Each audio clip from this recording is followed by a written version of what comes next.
One of the things I get asked about a lot as a coach is the concept of beliefs. And it's a word that's used a lot in the personal development industry, but what does it actually mean? What is a belief? Well, in my opinion, quite simply, it's something you hold to be true. And it could be something that you hold to be true about the outside world, or it could be something that you hold to be true about yourself internally, maybe your identity. Look at the outside world. It could be beliefs around life. You know, life is hard, life is easy, life is an adventure. It could be about money. Money is evil.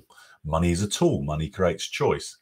And equally, it could be internal things. That internal beliefs are, I find, quite interesting because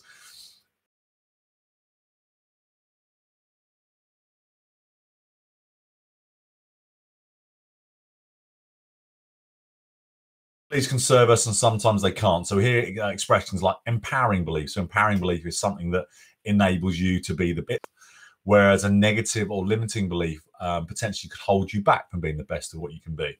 And again, the external, internal beliefs can come into play there. So your beliefs around life, or your beliefs around money, or your beliefs around relationships can empower the path that you're on and bring out the best in you, or maybe they can sometimes hold you back. And the key is that, where do these beliefs actually come from? Well, a combination of your environment, so the people you were brought up with, whether it's your parents or siblings or other significant people in your life, and also other outside influences, could be media, could be other life experiences, could even be significant events, would definitely form a belief. And any belief you can change. So something that you may hold to be absolutely core to who you are and absolutely true for who you are, there could be reasons or there could be events that actually enable that belief to be changed, or you could choose to change them. And this is where the concept of choosing which negative beliefs or limiting beliefs to change become very, very important, because you have a choice about what you believe in, what you focus on, and you can change that. You can change the language around that. Usually beliefs get formed because it's something that you repeat on an ongoing basis again and again and again. It's almost like you hypnotize yourself with the fact that is true. And it's obviously very important for a human being to have references to, who you are, what you stand for. And it's certainly in my life, I'm looking for, ways I've been able to navigate through maybe difficult periods of my time. It's when I've been able to hold on to and access, the core beliefs that I feel are true about me. And certainly the times that I feel most happiest are when I believe that my life matches who I believe I am, or enables me to be who I am. So what do you do if you've got some beliefs that maybe you've acquired either accidentally or maybe even deliberately, and they don't serve you anymore? And by not serving you, I mean they're limiting you. They're stopping you from moving forward. You might call them negative beliefs. Sometimes even neutral beliefs get in the way because they take up space.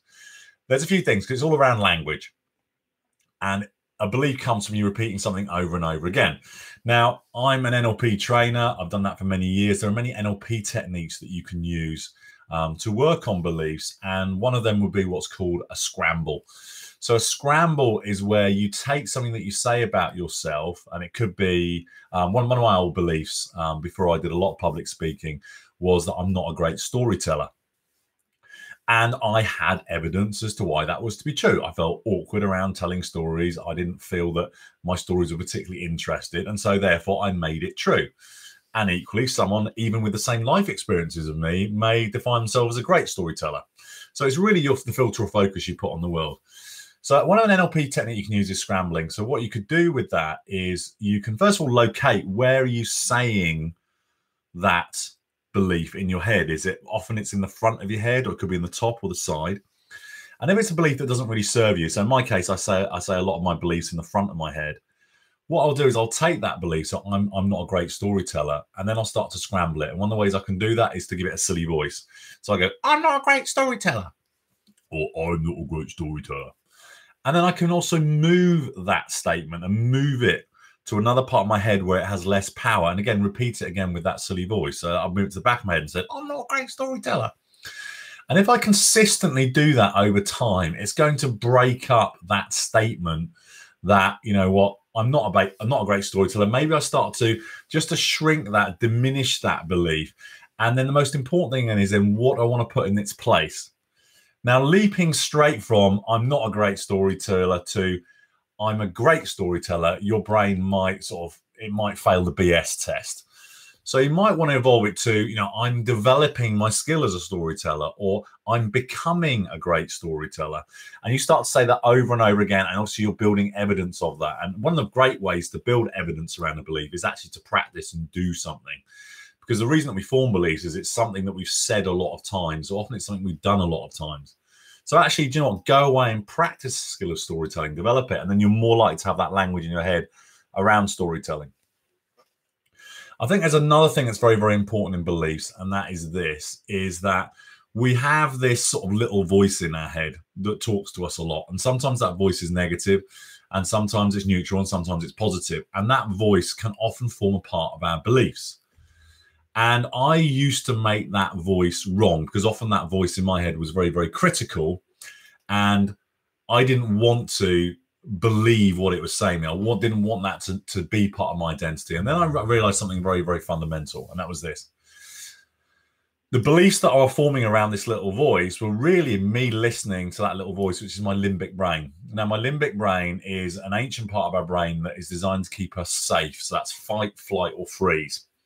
It's responsible for the adrenaline response.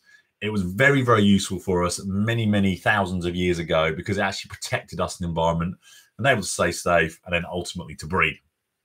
The problem these days is that we've still got this protection mechanism built in, but it actually is like a faulty car alarm. In other words, it's firing off all the time when we don't actually need it.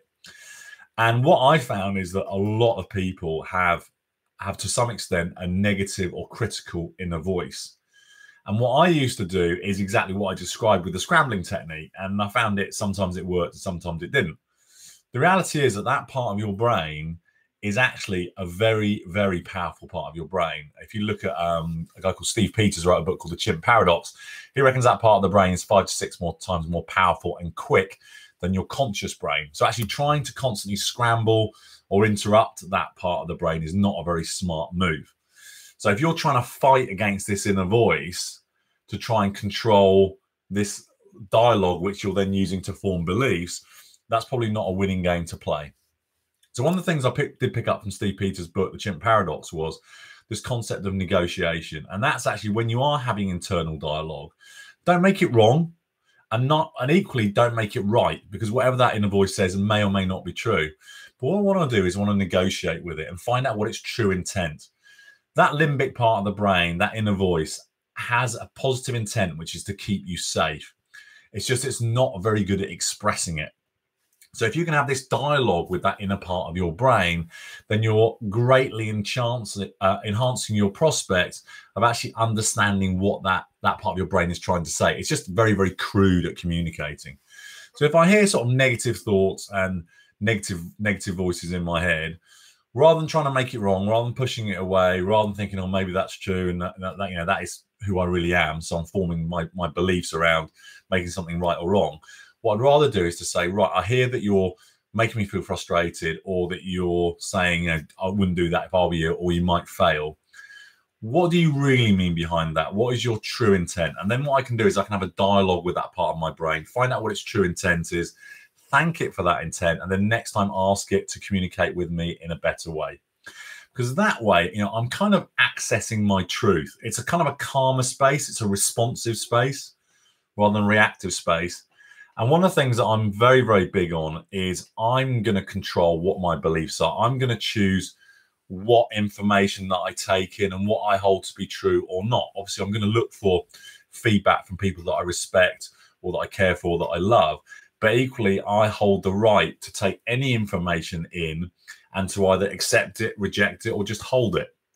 And so one of my biggest transformations over the 12 years that I've been doing personal development is my ability to look at my beliefs and really question, is that really true? Does that really serve me? And if it doesn't, then to have a healthy dialogue, which I think is kind of beyond NLP. It's a more flow-based response rather than scrambling or maybe pinging an elastic band on your wrist when you say something negative is a useful short-term technique. But I think the dialogue technique or the negotiation technique is is a more evolved way, a longer term way of actually evolving your beliefs to a higher quality.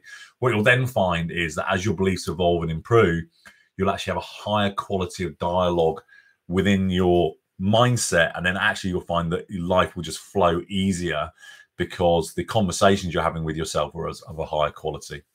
And my number one tip in terms of personal development tools and techniques, or maybe rituals, is to make sure you're asking yourself quality questions, both in the morning and the evening. And that will actually guide your dialogue and also ultimately start to recondition your beliefs.